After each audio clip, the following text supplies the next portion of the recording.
일시적으로 이제 잠깐 그 중단이 풀리는 그 시기가 있다고 해요. 네. 그 타이밍에 조금씩 출발하거나 도착하는 걸로 알고.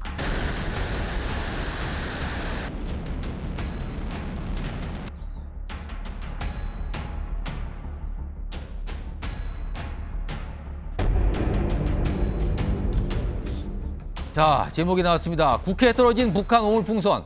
최근에 뭐 수차례입니다. 벌써. 몇 차례인가요 벌써. 근데 그 오물풍선이 멀리 날아서 국회 아주 한복판에까지 떨어졌다 그러네요. 일단 화면 좀 보겠습니다. 일단 이게 6번째입니다. 5월 28일, 29일, 1, 2, 24, 25 6번이나 날려보냈거든요. 날려보낼 걸 날려보내야죠 도대체. 6번째입니다. 다음 보겠습니다. 자, 그리고 이게 떨어진 게 일단 인천공항에 떨어졌어요. 인천공항 오늘 새벽에 떨어졌죠. 항공기 게이트 인근에 오물풍선 떨어져갖고 이게 터지면서 떨어졌잖아요. 3시간가량 항공기 이착륙 중지. 그러니까 제대로 비행기가 못 뜬 겁니다. 그리고요, 이 풍선에 떨어지는 뭐 풍선도 그렇지만 오물 같은 게요, 항공기 엔진에 들어갈 경우 이거 큰일 날 수가 있는 겁니다. 정말. 이런 걱정 때문에 이제 멈췄거든요. 그리고 어제 오후에는 국회 도서관 인근에 떨어졌어요. 국회까지 왔군요. 국회까지. 이게 오물풍선이기 다행이지 이게 국회까지 왔습니다. 송영훈 의원, 송영훈 변호사님. 이게 공항하고 국회가 한복판까지 떨어졌어요. 특히 공항 굉장히 민감한 곳이고 국회는 굉장히 중요한 곳인데 이런 상황 괜찮습니까 이거? 굉장히 염려스럽죠. 얼마 전에는 대통령실 부근에서도 이 오물풍선이 발견이 된 적이 있지 않습니까? 네. 그리고 이번에는 인천공항 그리고 또 국회 경내에서까지 발견이 됐으니까 그 국민들께서 느끼는 어떤 불안감이 점점 커지실 것 같기도 합니다. 그리고 이게 지금 심야 시간대를 겨냥해서 또 오물풍선을 날리고 있지 않습니까? 더군다나 또 확인도 어려운 밤에 날라온단 말이에요. 그렇습니다. 그러면서 이제 뭐 재난 문자 같은 것도 그렇고 또 그 우리 군이나 경이 어떻게 대응하는지에 관해서 북한이 심야 시간대는 어떻게 움직이는지 데이터를 수집하고 있는 차원도 있어 보입니다. 그래서 굉장히 걱정스러운데 사실은 이런 상황일수록 우리가 그 오물풍선에 대한 맞대응으로 그 재개를 했던 대북 확성 방송 있지 않습니까? 일회성으로 재개만 하고 말 것이 아니라 오히려 더 적극적으로 계속해서 북한이 이렇게 오물풍선을 가지고 도발을 하고 우리를 공격을 하는 것. 저 오물풍선은 사실 우리 민간인에 대한 공격입니다. 예. 맞으면 큰 상해를 입을 수 있어요. 예. 그래서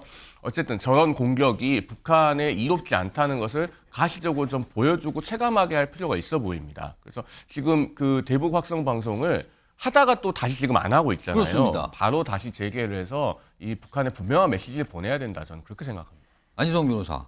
아니 오물풍선 떨어지는 바람에 인천국제공항이 3시간 동안 마비되고 비행기가 못 뜬 거잖아요. 그러면 당연히 항공사도 피해보지만 그 비행기를 못한 승객들은 무슨 죄입니까? 승객들은 뭐 어떻게 이걸 합니까? 사실 이 저번에도 한번 다뤘던 주제긴 하지만 이런 북한의 오물풍선을 불가항력으로 평가할 수 있느냐 이 부분이 사실상 쟁점이 될 건데 예. 이 항공기 지연 사고와 관련이 되어 있기 때문에 사실상 대입할 수 있는 개념 중에 하나가 이제 버드 스트라이크라 그래서 새와 이제 항공기가 충돌했을 때 항공기가 지연되거나 회항으로 인해서 그렇죠. 손해가 발생하는 그런 사태와 조금 그나마 유사해 보이기는 합니다. 버드 스트라이크 같은 경우도 사실은 뭐 항공사 측에서 미리 대응할 수가 없기 때문에 그렇죠. 그런데 그 경우에 있어서 사실은 항공사 측에서 뭐 승객들한테 보상을 한다거나 이런 규정까지는 아직 마련되어 있지 않습니다. 불가항력으로 보고 있기 때문에 다만 이제 공항 측이나 항공사 측에서도 버드 스트라이크가 발생하지 않도록 이제 새들을 쫓는다거나 뭐 먹이들을 다른 데 풀어놓는다거나 이런 식의 조치를 취하고 있거든요. 그래서 공항만큼은 사실은 너무나 국민들의 안전에 직결되어 있는 부분이기 때문에 이 오물풍선에 좀 더 적극적이고 능동적으로 좀 대비를 해야 되지 않을까 이런 생각이 듭니다. 그러니까 공항 근처에는요 무슨 이렇게 날아다니는 뭐 드론 같은 것도 함부로 못 띄우게 하는 곳이잖아요. 그런데 이 오물풍선이 거길 떨어졌다고요 지금요? 다음 하나 더 보겠습니다. 북한이 또 탄도미사일 쏘았습니다. 여기 보면 오물풍선에 이어서 탄도미사일, 동해상으로 탄도미사일 이게 실패한 것 같다 그러죠. 그런데 지금 이런 식으로 뭐가 있잖아요 도발이. 근데 이게 방금 송영훈 변호사도 말씀하셨지만 이거 대북 이 확성기 방송 이거 강성필 부위원장 이거 왜 안 합니까?